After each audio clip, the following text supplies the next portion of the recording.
목사님들 앞에 이런 말씀을 드린다는 게 죄송하고 공주 앞에서 문자 쓰는 것 같고, 한편으로는 또 목사님들께 이 동아시아 얘기도 하고 통일 얘기를 조금 더 우리 세속에서 얘기하는, 정치에서 얘기하는 거를 좀 잘 알려드리면은 제가 생각하기에 남과 북을 여는 하나의 가장 중요한 역할로서 목사님들의 역할이 제가 생각하기엔 최고라고 생각해요. 외람스럽게도 우리 이제 전문가들이 보는 남북 관계, 통일 문제, 국제 정세에 대해서 좀 얘기를 좀 들어보시고요. 이것이 통일과 어떤 연관이 있는지 한번 생각을 해봐 주시면 좋을 것 같습니다. 그래서 제가 사실은 제 얘기는 한 3, 40분 짧게는, 그리고 한 2박 3일 정도 들어야 정말 아시는데, 여기 또 하나님 말씀 그리고 또 목사님 말씀을 금세 알아들으시는 저희 분들이 계시니까 제가 빠른 시간에 속성 코스로 한 15분 만에 해보겠습니다. 다 못하더라도 그런갑다. 오늘 주제는 또 동아시아 국제관계와 우리의 대북 정책에 관한 겁니다. 사실 이 통일 얘기를 하면서 남과 북에 대한 얘기는 엄청 많이 했지만, 지금의 세상은 우리끼리의 통일, 우리 민족끼리라는 신문도 있지만 우리끼리의 통일로는 절대로 통일을 이룰 수 없다는 생각을 가정하에, 즉 국제 정세와 국제사회 협력 없이는 통일은 거의 힘들다는 전제하에, 우리가 통일이 우리끼리 하는 것이 아니라 국제사회의 도움을 받아서 우리끼리 해야 된다는 전제하에서 이 말씀을 드리기 때문에, 국제 정세에 어두웠던 20세기 초에 우리가 일본에게 무릎을 꿇지 말았듯이 국제 정세에 어두우면은 우리는 통일을 이룰 수 없다는 절대절명의 상황이라고 봅니다. 우리가 지금 여기 베를린에 와서 통일 문제를 얘기하고 있다는 것도 어떻게 보면은 국제사회에 우리의 통일의 문제를 알리기 위한 가장 중요한 회의가 아니겠습니까? 그래서 우리는 지금 밖으로 나가야 되고 그들로 설득을 통해서 남과 북이 화해할 수 있는 그런 모멘텀을 우리는 만들어야 된다. 저는 생각을 하면서 이런 얘기를 드리겠습니다. 지금 국제사회는 어떤 사회인가요? 앞서 말씀하신 분 중에 여기에서는 조금 행복한 고민을 하고 있어요. 난민들 때문에, 이 잘 사는 유럽에 들어오려고 하는 난민들 때문에 골치를 아프고 있어요. 소련이 위협됐던 그 핵 이런 거에 대해서 크게 위협받지 않습니다. 좀 평화로운 유럽이에요. 그러나 동아시아는 평화롭지 않습니다. 절대로. 지금 우리가 살고 있는 동아시아는 겉으로 경제 발전도 이뤄내고 하지만은 지금은 냉전, 즉 소련과 미국이 싸우던 만큼의 어떠한 치열한 전쟁은 없지만 2차 세계대전 같이 소리 없는 전쟁을 하고 있는 게 동아시아다. 즉 이 새로운 체제가 형성되고 있는 사회다라는 것을 말씀을 드릴 수 있고요. 그런 와중에서 우리의 문제가 단순히 우리의 문제가 아니라 동아시아의 문제고 전 세계 문제다. 북한의 핵 문제가 남을 위협하는 문제뿐만 아니라 동아시아의 평화와 전 세계의 평화를 위협하고, 우리의 통일 문제가 우리의 문제가 아니라 주변의 문제고, 우리의 통일로 인해서 전 세계가 어떠한 상황이 바뀔 수도 있다는 다층적 구조에 있다는 거죠. 단순히 우리끼리 잘한다고 되는 게 아니다. 이런 상황이라고 말씀을 드릴 수가 있고요. 그런 상황 속에서 우리가 갖고 있는 현재의 모습은 굉장히 불확실하다. 다이나믹하다. 정치가 다이나믹한데 국제정치는 더 다이나믹하다. 그래서 예측하기가 어렵다. 어떤 분이 5년 뒤에 그 한반도에 엄청난 변화가 있을 거다. 저도 그런 얘기 할 수 있어요. 그렇지만 근거가 어떤 근거로 그런 얘기를 할 수 있느냐라는 것은 진짜 예측하기 어렵다라는 겁니다. 마지막으로 이러한 이 한반도의 변화라는 것이가 예전과 같이 냉전이 끝난과 동시에 평화가 올 거라던 믿음만큼이나 깨졌듯이 그 이전에 어떠한 이 지정학적인 정치에 의해서 우리도 중국의 부상과 일본의 어떠한 이 보통 국가의 노력 이런 것들을 위해서 위협받고 있다는 사실을 말씀을 드리고요. 그런 상황 속에서 동아시아는 어떻게 보면은 경제 발전을 최고로 하고 있고, 그리고 무엇보다도 경제 발전 속에서 서로 국가들이 반목하고 있지만은 민간 사회에서도 교류는 엄청 늘어나고 있습니다. 여러분 아시겠지만 서울의 명동거리에 가면 한국 사람보다 중국 사람이 더 많아요. 그렇죠? 그렇지 이 시민사회, 특히 일본의 동경에 가면 한국 사람, 중국 사람 넘쳐납니다. 국가들 간에는 별로 안 좋지만은 국민들 간에는 엄청난 교류가 일어나고 있습니다. 시민사회가 굉장히 확대되고 있어요. 결국은 이러한 사회가 국가들 간의 관계를 어떻게 바뀌게 만들 것인가, 그것도 또 하나의 우리가 지켜보는 동아시아의 또 다른 모습이라고 볼 수가 있습니다. 그런 상황 속에서 한류가 있고, 또 하나는 이러한 이 시민사회의 확대라는 것이 동아시아에 있어서 가져보지 못한 유럽 사회 같은, 유럽 공동체 같은 동아시아 공동체를 우리는 만들어야 되지 않겠냐라는 생각을 하고 있고, 그것이 우리가 가장 필요한 상황이라고 말씀을 드릴 수가 있습니다. 그래서 이러한 상황 속에서 우리가 갖고 있는 문제들은 지금 잘 아시겠지만은 미중 간에 있어서의 갈등, 즉 미국이 동아시아 국가가 아닌 것 같지만은 동아시아의 안에서의 상당히 영향을 미치고, 중국이 급속도로 성장하면서 미국이 여기에 대해서 제동을 걸고 이러한 갈등을 갖고 있는 것이 가장 문제고요. 그런 상황 속에서 무력 증강뿐만 아니라 어떤 일본에 있어서의 어떤 역사 왜곡 문제, 이런 걸로 인해서 한중일 간에 있어서의 갈등이 첨예화되고 있다라고 볼 수가 있습니다.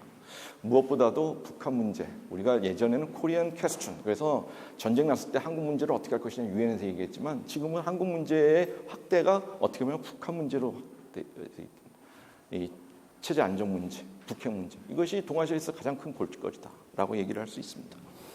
무엇보다도 이 미중 간의 그 세력 경쟁이 단순히 동아시아에 영향을 미치는 뿐만 아니라 미중 간의 세력 경쟁이 세계의 체제를 결정하는 중요한 사항입니다. 둘이 경계 설정이 아직 안 됐어요. 이혼할 건지, 친구로 맺을 건지, 동업자로 할 건지 아직 관계가 제대로 안 됐어요. 서로 눈치만 보고 싸우고 있습니다.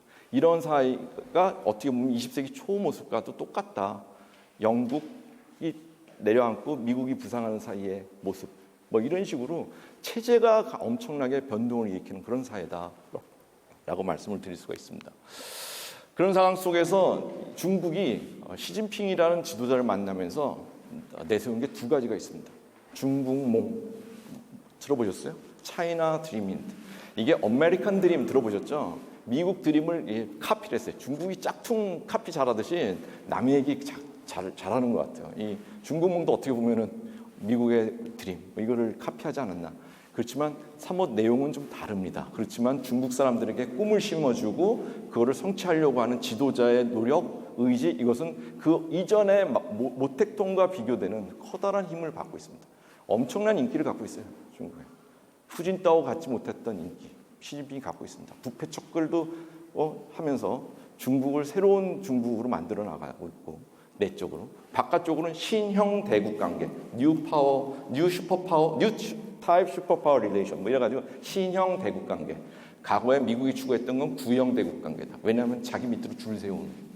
그래서 내 말 안 들으면 때려주고. 근데 중국은 그러지 말고 우리 어깨를 나란히 해서 어깨를 맞대면서 같이 가자, 이런 얘기거든요.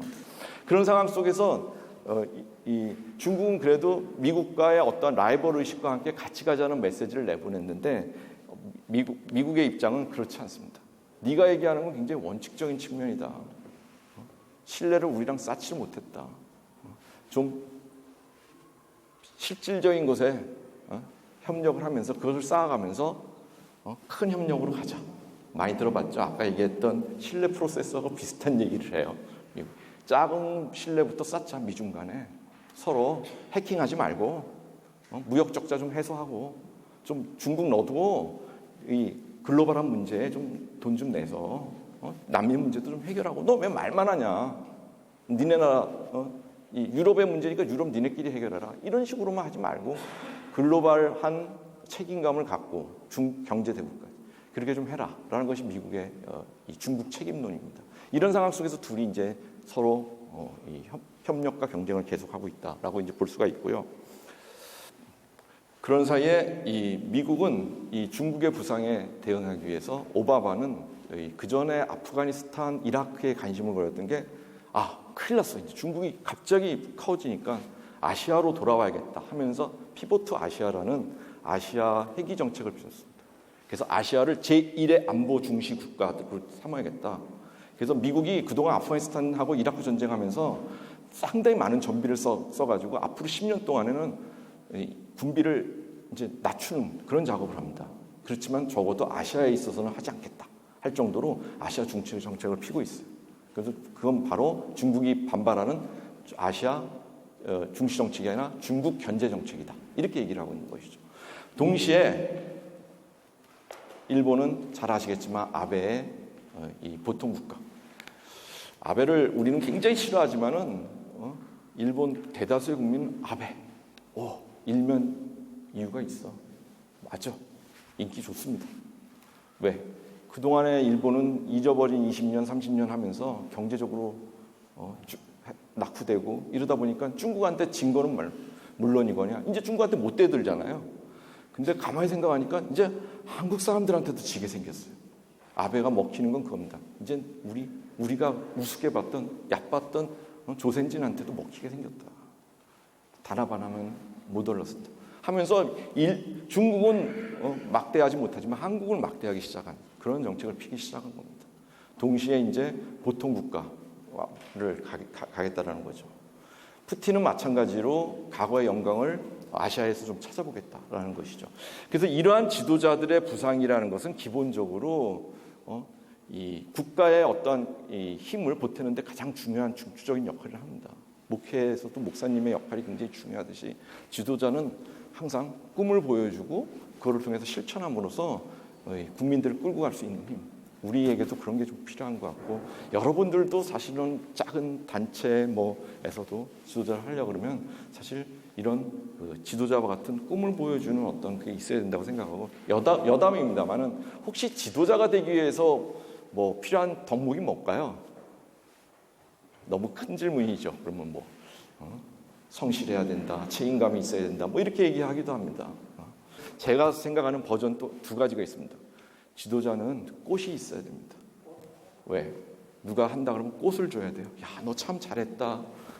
어려우면 위로해준다. 꽃을 보내야 됩니다. 지도자. 그리고 마지막에 가장 중요한 거, 저는 가장 우리 대한민국의 정치 지도자가 가장 필요한 거, 끝이 좋아야 됩니다. 끝이 좋아야 돼. 그렇기 때문에 이런 덕목 속에서 우리는 크면 될 것 같고, 그래서 우리 지도자들은 그런 일을 해야 될 것 같고요. 이런 상황 속에서 북한은 어떤 상황인지 아시죠? 제일 중요한 모멘텀을 맡고 있습니다. 북한은 김정일, 김정은으로 이어지는 아주 혁명적인 상황이에요. 우리는 보기에 김정은이 그냥 쉽게 정권을 가진 것 같지만 아버지에 의해서 만들어진 정권을 그대로 받은 것 같지만 잘 아시겠지만 지금은 이 아버지, 할아버지가 만든 유일체제, 주체사상은 사실 만들어지는 성경과 같은 거기 때문에 저희 주민들이 이렇게 보면 읽으면 돼요. 그렇지만은 그 성경을 잘 해석하고 나를 따르라 하는 이 교회의 지도자, 목사님의 말씀은 단순히 그냥 성경 보고 여러분 열심히 하세요 이런다고 되는 거 아니지 않습니까? 하세요.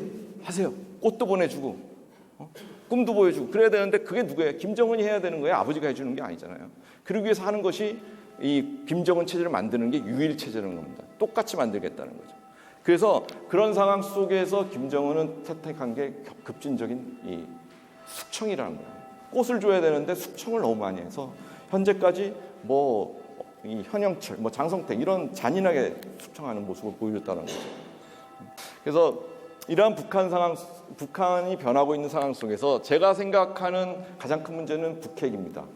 정권이 위협받고 체제 공고화를 하려고 하는 북한이 어떻게 하면은 체제를 공고할 수 있느냐. 가장 중요한 건 국민도 다스리는 것도 중요하지만 핵을 보여줘야 됩니다. 미사일을 보여줘야 됩니다. 우리가 강국으로 미국에게 지지 않는 군사력을 갖고 있다. 그것이 상징적인 게 핵입니다. 이걸 통해서 전 세계에 나는 유일한 영도자이고 국민들을 다스린다라는 거예요.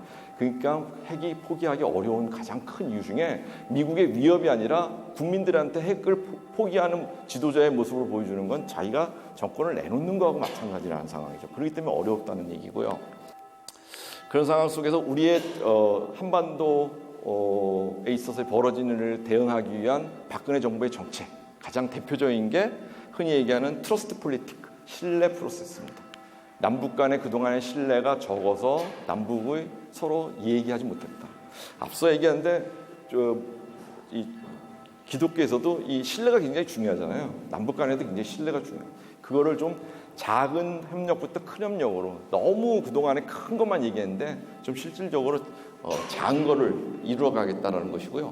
그렇게 어떻게 할 것이냐. 중요한 거는 그동안의 햇볕 정책을 할 때는 조금 안보를 소홀히 하는 측면이 없지 않아 있었습니다. 그래서 그때 잘된 점은 좀 살리고 나쁜 점, 좀 잘못됐던 거, 안보가 좀 흔들렸던 것, 그것을 좀 튼튼히 하면서 그때도 햇볕 정책을 열심히 할 때 어떤 것이 있었냐면 국제 협력이 잘 안 됐던 측면도 있어요.